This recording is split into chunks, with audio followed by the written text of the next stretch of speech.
Jésus-Christ est ressuscité. Ah ben là, je m'attendais quand même à quelque chose. Vous me décevez vraiment. Hein.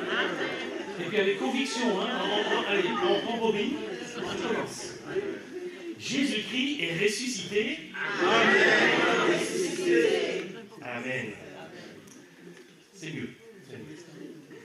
Cette proclamation, évidemment, cette affirmation de la résurrection du Christ, elle est proclamée par les chrétiens depuis 1000 ans. C'est le cœur de notre foi, le cœur de la bonne nouvelle de Jésus-Christ. Cette bonne nouvelle, elle est proclamée aujourd'hui, en ce dimanche de Pâques, partout dans le monde, et particulièrement cette année, puisque la date de Pâques cette année est commune à toutes les églises chrétiennes.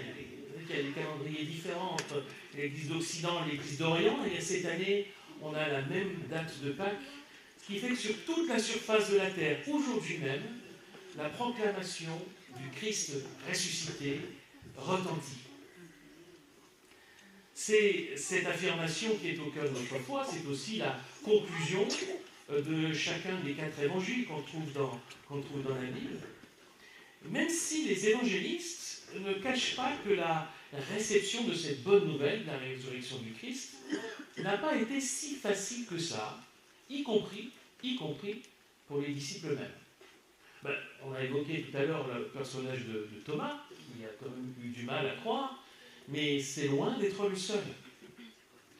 C'est ce que nous allons constater ce matin encore, en lisant le récit du matin de Pâques dans l'évangile de Jean.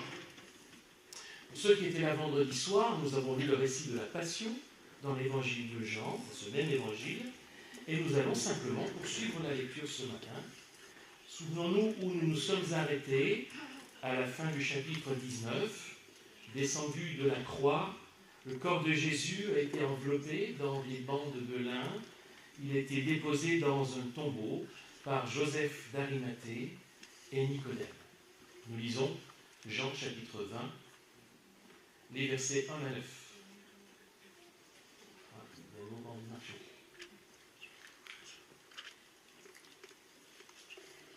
Allez. Bon, je vais compter sur toi, Franck.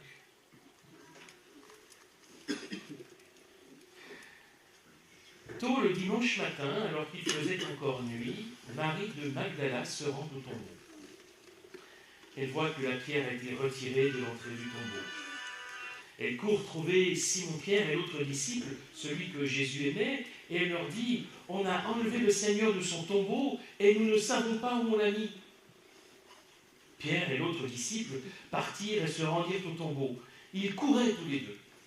Mais l'autre disciple courut plus vite que Pierre et arriva le premier au tombeau. Il se baissa pour regarder et vit les bandes de lin qui étaient posées là, mais il n'entra pas. Simon-Pierre, qui le suivait, arrive à son tour et entre dans le tombeau.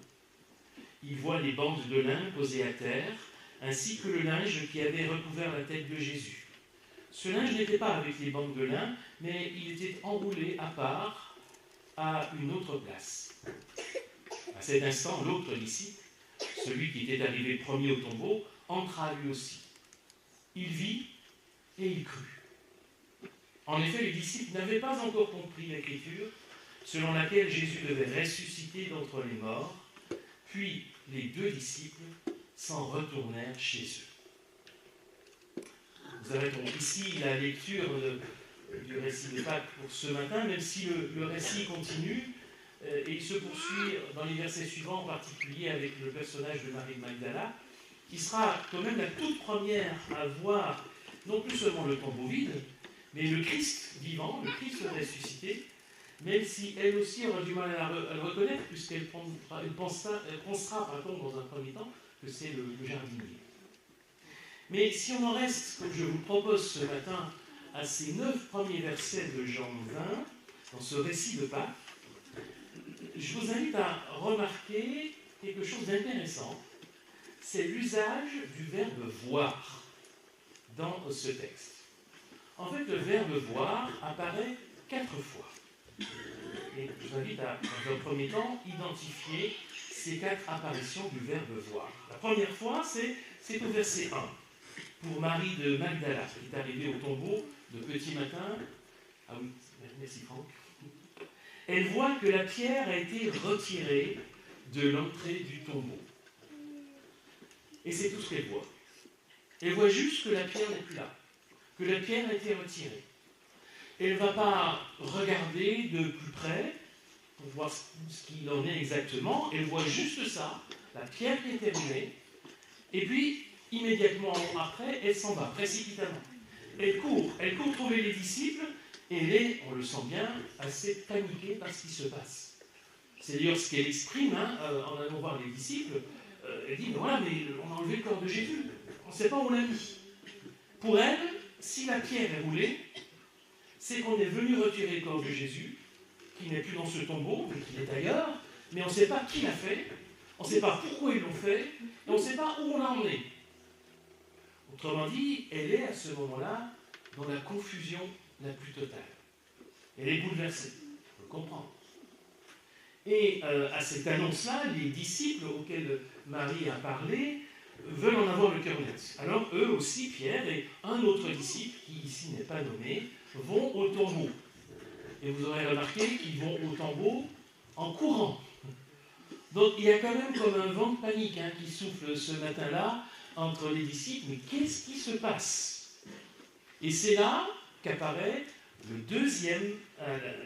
pour la deuxième fois le verbe voir, au verset 5, à propos de l'autre disciple, qui, nous est-on dit, court plus vite que Pierre, et qui donc arrive en premier au tombeau. Et le verset 5 nous dit, il se baissa pour regarder et vit les bandes de lin qui étaient posées là, mais il n'entra pas. Donc, on peut dire qu'il va un petit peu plus loin que Marie. Marie en était restée à la pierre roulée. Cet autre disciple va regarder à l'intérieur du tombeau et voir les bandes de lin, mais il ne rentre pas. C'est tout ce qu'il voit, c'est ces bandes de lin qui recouvraient le corps de Jésus. Alors la question c'est pourquoi est-ce qu'il n'entre pas? Je ne sais pas, je ne suis pas à sa place. Est-ce que c'est simplement parce qu'il voulait laisser entrer Pierre en premier, qui courait moins vite, qui était sans doute plus âgé, ou peut-être par respect, on dit bon, c'est lui qui va rentrer le premier peut-être, ou est-ce qu'il avait une crainte, une peur, une appréhension d'entrer dans ce tombeau? On ne sait pas. Toujours est-il qu'en allant un peu plus loin que Marie, il ne va pas jusqu'au bout encore. Il est encore à l'extérieur du tombeau. Et c'est là qu'apparaît la troisième fois le verbe voir. On est un petit peu plus loin, et c'est cette fois-ci à propos de Pierre, qui arrive un peu plus tard au tombeau, après sa course, et là, il va, lui, entrer dans le tombeau.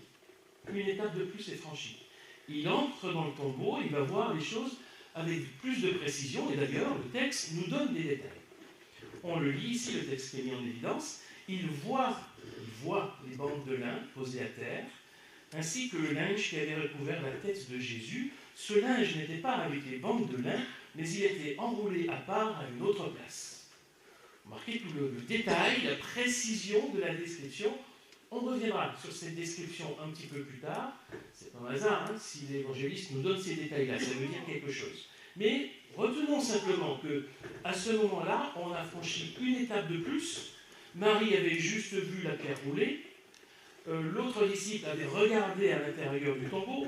Pierre ici entre dans le tombeau et il voit le détail de ce qui s'y trouve. Et c'est justement à ce moment-là qu'intervient la quatrième utilisation du verbe voir, cette fois de nouveau pour l'autre disciple, et au moment où, à ce moment-là, il entre dans le tombeau, et c'est une phrase, une formule très courte, qui décrit ce qui s'est passé pour lui, et qui est une formule qui est courte certes, mais lourde de sens. Il vit et il crut. Et là, on est arrivé au bout de ce cheminement. Il vit et il crut. Qu'est-ce que ça veut dire, il crut? Ça veut dire, on le comprend avec le verset qui suit, qu'il a compris à ce moment-là, cet autre disciple, que Jésus était ressuscité. Parce que le verset suivant donne la précision, en effet, les disciples n'avaient pas encore compris l'écriture selon laquelle Jésus devait ressusciter d'entre les morts. Donc, Non seulement cet autre disciple voit que le corps de Jésus est absent du tombeau, mais il comprend que le corps n'a pas été enlevé, mais que Jésus est ressuscité. Il vit et il crut. Jésus-Christ est ressuscité. Ah, merci. Et cette proclamation, en réalité, elle ne peut être hier comme aujourd'hui qu'une affirmation de foi. C'est ce que nous croyons. Une foi qui, parfois, peut mettre un peu de temps à s'affirmer. Il a fallu ici 4 étapes, 4 fois le verbe voir, jusqu'à ce qu'on puisse dire il vit et il crut. Alors avant de tirer quelques leçons pour nous de ce récit et de ce verbe voir en particulier, j'aimerais revenir, comme je vous en avais parlé, revenir sur la description qui nous est faite dans le tombeau, parce que ça a son importance. Là on peut avancer. Voilà, ici, je redonne la description de ce que Pierre a vu dans le tombeau, et que, donc, du coup, l'autre disciple, lorsqu'il est entré dans le tombeau, a vu la même chose, hein, évidemment, c'est la même description. Si on s'arrête sur cette description, on a dit, elle est assez détaillée, et ce qu'ils ont vu, le détail de ce qu'ils ont vu là, a compté dans leur expérience. C'est bien ce que l'autre disciple a vu aussi quand il est entré, et c'est ce qui l'a conduit à croire. Il vit, qu'est-ce qu'il vit? Tout ça, cette descriptif-là, il vit et il crut. Alors, qu'est-ce que Pierre a vu dans le tombeau? Je le redis, hein. Il voit les bandes de lin posées à terre, ainsi que le linge qui avait recouvert la tête de Jésus. Ce linge n'était pas avec les bandes de lin, mais il était enroulé à part, à une autre place. Donc, autrement dit, qu'est-ce que Pierre et l'autre disciple ont vu? Rien d'autre que les bandes de lin qui recouvraient le corps de Jésus. Mais pas n'importe comment. Et ce qu'on peut dire, il faut le dire quand même, la première chose qu'ils ont vue, c'est ce qu'ils n'ont pas vu. C'est-à-dire le corps de Jésus. Il n'est plus là. Il est absent du tombeau. Et ça veut déjà dire en soi quelque chose. Le corps de Jésus n'est plus dans le tombeau. Ce n'est pas rien. Alors évidemment, on peut toujours se dire, non, mais il a été enlevé, peut-être. Mais on peut peut-être se dire autre chose aussi. C'est ce qui va être dit et proclamé à la fin de ce récit. Mais la première chose à dire quand même, lorsqu'il voit, en ne voyant que les bandes de lin, il ne voit plus le corps de Jésus, car il n'est plus là. Et ensuite, alors, il y a les bandes de lin. Il me semble que le fait que ces bandes de lin soient encore dans le tombeau constitue en soi un indice. On va jouer comme détective, ce matin. C'est un petit peu un indice. Un indice de quoi? Réfléchissons. Si des gens avaient enlevé le corps de Jésus, quelle qu'en soit la raison, pourquoi est-ce qu'ils auraient enlevé les bandes de lin qui recouvraient le corps? Pourquoi ils auraient fait ça? Quel est l'intérêt de faire ça? S'ils allaient enlever le corps, ils prennent le corps que lui est, en plus c'est plus facile à transporter avec ces bandes de lin, et puis ils partaient avec. Il se trouve que les bandes de lin ne sont plus sur le corps de Jésus. Alors vous me direz peut-être, oui, mais peut-être que les bandes de lin sont tombées dans la précipitation. Ils ont enlevé le corps de Jésus et puis les bandes de lin sont tombées, d'ailleurs elles sont par terre. Oui, d'accord. Sauf qu'il y a aussi le linge qui couvrait la tête de Jésus, qui lui est roulé à part. Il est roulé à part. En fait, cette description qui nous est faite des bandes de lin et du linge qu'il y avait sur la tête de Jésus peuvent laisser entendre que c'est comme si les bandes étaient tombées au moment où Jésus ressuscité s'est levé. Oui, imaginez, les bandes de lin se lèvent, les bandes tombent.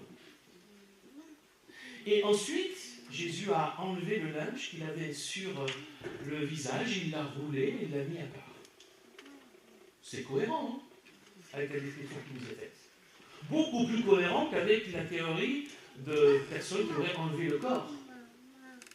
Donc le descriptif qui est fait là a une importance. Ce qui veut dire qu'on a l'absence du corps de Jésus. On a la façon dont les bandes de lin se retrouvent dans le tombeau. Évidemment que tout ça, ça ne constitue pas des preuves irréfutables de la résurrection de Jésus. Mais ce sont quand même des indices cohérents avec l'affirmation de sa résurrection. C'est cohérent. Et même si la résurrection de Jésus, il faut le rappeler, ne peut être hier comme aujourd'hui une affirmation de foi. Le texte ne dit pas « il vit et il sut », mais « il vit et il crut ». Donc, la résurrection est d'abord et toujours une affaire de foi. Même si ce qu'on voit ici dans ce tombeau constitue des indices qui nous invitent à croire.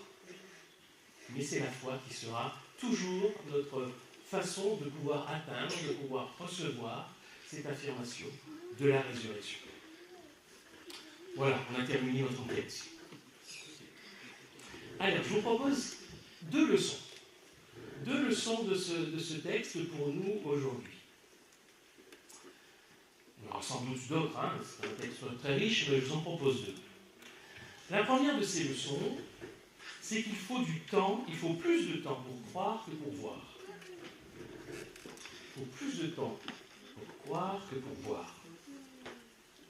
En fait, c'est une constante dans les récits de Pâques. Là, on a lu celui de Jean, mais vous lisez ceux de Matthieu, de Marc ou de Luc, ce sera pareil. Les disciples, y compris les plus proches de Jésus, ont du mal à croire en la résurrection de Jésus. On les voit tous, au moins pour un temps, dans l'incertitude, dans le désarroi, dans le doute, voire même dans l'incrédulité. C'est l'exemple de Thomas qui a été évoqué tout à l'heure. Bref, c'est loin d'être une évidence tout de suite. Au contraire, on voit qu'il leur faut du temps pour arriver à croire.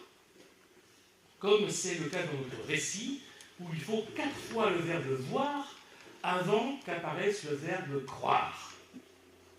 4 fois voir pour une fois croire. Il faut plus de temps pour croire que pour voir. Excusez-moi, il faut que je m'arrête.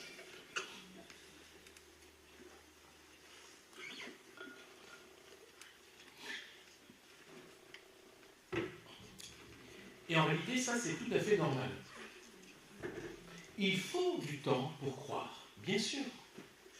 Et Dieu le sait très bien. Tu peux avancer, Franck, s'il te plaît ? Il faut du temps pour croire, et Dieu le sait très bien. D'ailleurs, il est patient à notre égard. Et j'aimerais nous exhorter, nous encourager à la patience dans la foi. Patient envers nous-mêmes. Parfois, on aimerait que les choses aillent plus vite.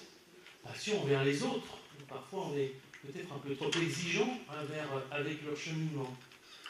Laissons-nous et laissons aux autres le temps de la découverte, de l'apprentissage. La foi, ça s'apprend, en fait. C'est pour ça qu'il faut du temps. Parce que ça s'apprend, ça s'approfondit, ça se construit avec le temps. La foi, elle s'affermit, elle s'approfondit, elle nous fait grandir. Et tout ça, ce sont des choses qui demandent du temps. C'est pas comme ça sur un claquement de doigts du jour au lendemain. La foi, c'est un chemin. C'est un cheminement. C'est une quête que, quelque part, nous n'avons jamais totalement terminée. C'est un voyage qui nous ouvre toujours sur de nouveaux horizons. Et donc, il nous faut de la patience. Entrer dans ce cheminement, dans ce chemin, et savoir qu'il va durer toute notre vie. On n'a jamais terminé ce chemin. Et ça, c'est croire, c'est apprendre à croire, c'est prendre le temps de croire. Si on refuse de croire pour voir seulement, et cette phrase en réalité absurde de dire « je crois que ce que je vois », pour moi, on n'a pas besoin de croire. Hein. C'est une formule qui n'a pas de sens en réalité. Eh bien, c'est une formule, c'est une logique de dire « je ne veux pas croire, je veux seulement voir ».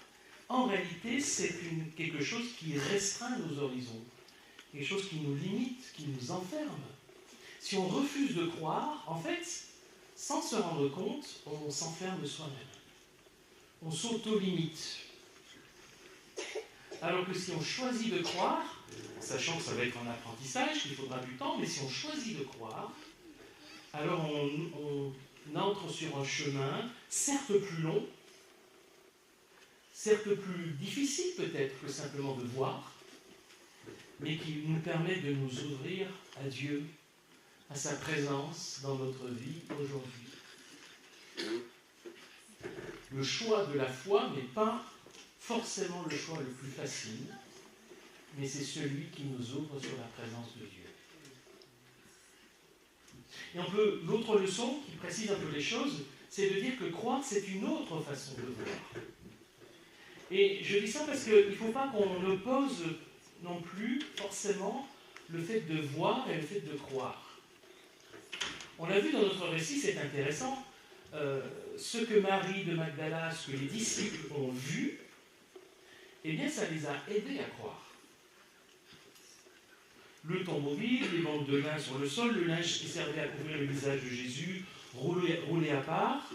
On l'a dit, ce ne sont pas des preuves irréfutables, ça ne suffit pas en soi à démontrer la résurrection de Jésus, mais ça constitue un faisceau d'indices qui invitait à croire. Ce qui veut dire que la foi, aujourd'hui encore, notre foi, ne s'appuie pas sur ce qu'on voit seulement, évidemment, mais ça ne veut pas dire pour autant que notre foi soit déconnectée de ce qu'on voit, soit déconnectée de la réalité dans laquelle on vit. Ce qu'on voit, ce qu'on perçoit de différentes manières autour de nous, dans notre vie, et bien tout cela, ce qu'on observe, ça peut aussi informer notre foi. Il s'agit juste de voir, mais peut-être de voir autrement. C'est ça que donne la foi. Je dirais même qu'il faut, c'est important pour notre foi, de garder cet ancrage dans la réalité, de continuer de regarder, de voir, d'observer, de réfléchir, de prendre du recul pour ne pas faire dire n'importe quoi à notre foi, pour ne pas dire n'importe quoi au nom de notre foi. Il s'agit de regarder et d'apprendre à regarder autrement, à voir différemment. Ouvrir les yeux pour chercher à voir. Et se demander finalement quels sont les indices laissés par Dieu dans notre monde, dans notre vie, des indices de sa présence.